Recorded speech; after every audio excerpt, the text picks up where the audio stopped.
What is up, warriors, and welcome back to another video. Today, I'm going to be talking about something that I know is definitely requested a lot, and probably one of the things I've struggled with most when it's come to handstand training, and that is developing shoulder flexibility. Today, I'm going to share with you how your handstand shoulder position should be, some common mistakes when it comes to opening up the shoulders, some drills that you can add into your training, and also some actual handstand work that can help improve your shoulder flexibility. If you want some more structured advice and feedback, there is always my programs available through Tribe, both on app and on the website. I'll link that in the description down below. Right, so the most important part of the handstand is shoulders, shoulders, shoulders. Is the most pivotal part of the handstand itself. If we have good shoulder position, it is going to make anything we want to do in the future of handstands that much better. Now, I personally have struggled a lot with shoulder flexibility. My shoulders were super stubborn to open. It took years of trial and error to find something that was going to work.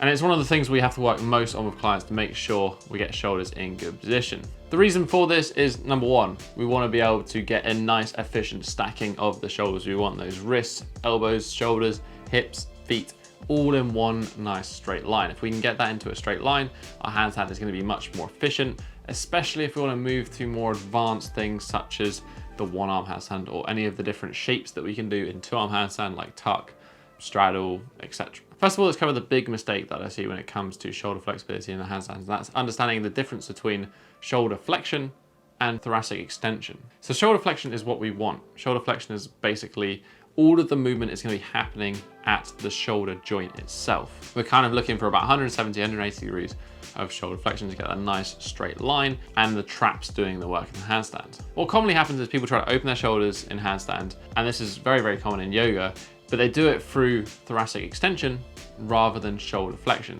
And all this is going to do is going to promote more the arching of the back and kind of make that shoulder position a little bit less stable than what it could be if we focus on just shoulder flexion. So this is why, for example, developing a good bridge does not necessarily translate to having a good handstand. We need to kind of develop things in a little bit more of a specific way that focuses around strengthening the traps and just generally stretching out the lats. So let me share with you a couple of drills, and we're going to go over some form cues that you can take into account to make sure you're focusing on developing that shoulder flexion rather than that thoracic extension. Right, so drill number one is an old favorite here on the channel. We're going to start with the basics because the basics generally work pretty well, and that is the butcher's block. I have actually done an entire video on the butcher's block, so I'm not going to go into too much detail here. I'm sure many of you are familiar with it as well, so I'll link to that video if you want some more tips down below. Just while we're here, there's two main things we want to think about when we're doing the butcher's block. Number one is that we want to have our hands wider than our elbows. This is going to ensure that we create external rotation at the shoulder joint, something that's very important for proper shoulder position in handstand. Just making sure your hands are outside of the elbows are nice and tucked in on the object or whatever it is that you're leaning on. That is the position that we want to be in. Next, again, focusing on shoulder flexion as opposed to thoracic extension.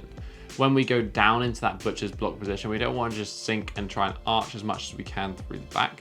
We want to think about drawing the sternum up and in and pushing tall, so trying to push up with the shoulders. We want to think about drawing the sternum in, pulling the chest in, but pushing down at the shoulder joint itself. This isn't necessarily about not extending at the thoracic spine because we do need a little bit of extension. This is about just changing where we're focusing on putting our energy into deepening the stretch. We want to think about it originating at the shoulder joint rather than originating in that mid-thoracic sort of region. Keeping that tension, maintaining that external rotation at the shoulders will ensure a pretty aggressive stretch into, mainly to be honest, teres major, but also obviously into the lat and the tricep as well. It's going to be a pretty aggressive stretch and hit exactly where we need to for the handstand. When we're in this position, we can do a little bit of contract relax. The easiest way of doing this is just pulling the elbows down into the object that we are stretching on, but obviously having no movement. We just want to contract statically in that stretch position. Breathe in during this time, hold for about 5 seconds, breathe out, try to push again down deeper into that stretch position. The next exercise we have is more about articulation and understanding. The butcher's block is really gonna aggressively target and open up the shoulders. Now we need to kind of understand how it feels to be in that tucked shoulder position. So for this one, I would recommend doing an extended cat-cow. We all know the traditional cat-cow movement from yoga.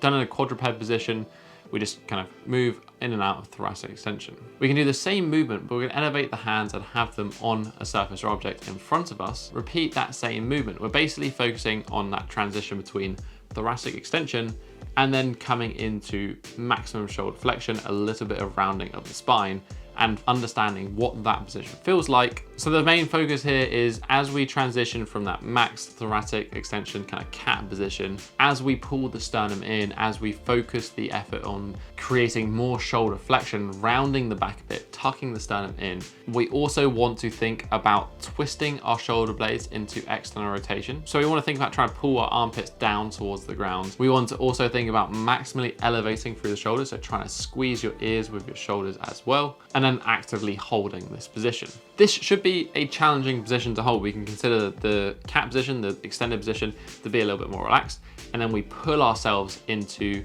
that good handstand shoulder flexion position, which is more of an active position that is kind of hard to hold. We can perform this one for about 5 reps, and we want to hold for between 3 and 5 seconds each time when we come into that more active kind of shoulder flexion position.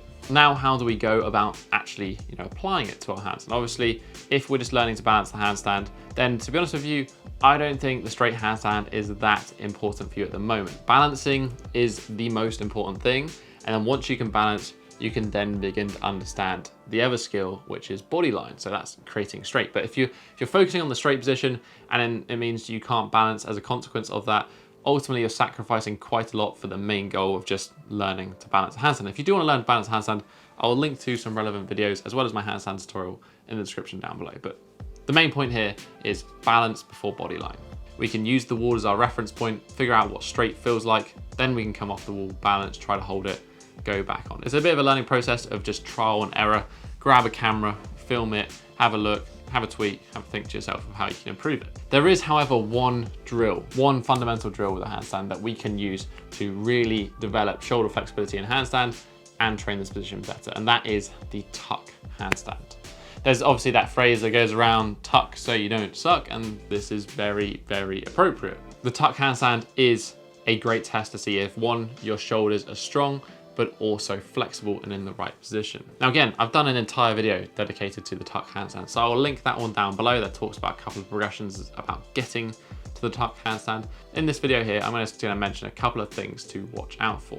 Number one is we wanna watch out for that thoracic extension that I talked about earlier. We don't wanna see the kind of classic yoga tuck handstand where we have that big curving through the spine and the hips hanging over. That is not what we're after in this drill. It kind of takes away that strength element, which is important for developing overhead flexibility, and you're just kind of using and abusing your spinal flexibility. Number two is we want to kind of avoid the planched position. This is going to happen if we don't have enough shoulder flexibility, which is what we're trying to work on. We're trying to keep those shoulders in a good line. If you see the shoulders move forward of that line, then we know we haven't got enough shoulder flexibility and we kind of need to work on it there. The best thing to do in this instance is to just use the depth of the tuck handstand to adjust the intensity of the drill itself.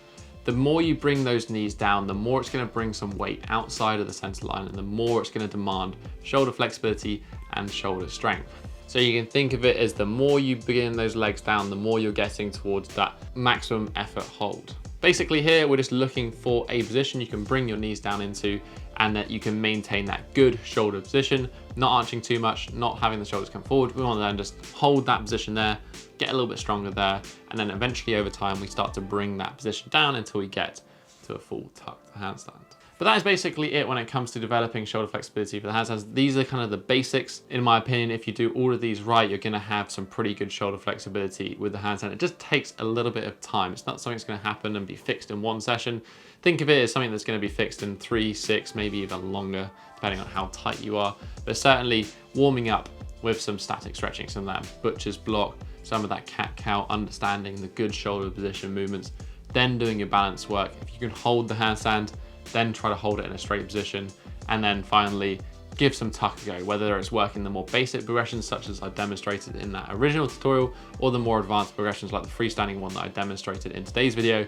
Do that, do it well, do it consistently, and your shoulders will begin to open. But that's basically it for today's video, guys. If you have any questions about today's video, feel free to leave a comment in the comment section down below. I'd love to hear your thoughts on today's episode, what you think, if you had any issues with it, or just kind of join the community, see what everyone else has got to say. If you just enjoyed this video, found it useful, hit that thumbs up button and support the channel. Right next to it is that subscribe button. Make sure you hit it. Make sure you join the tribe as we encroach on 500,000 subscribers, which again, is mental. But that's basically been it for this week, guys.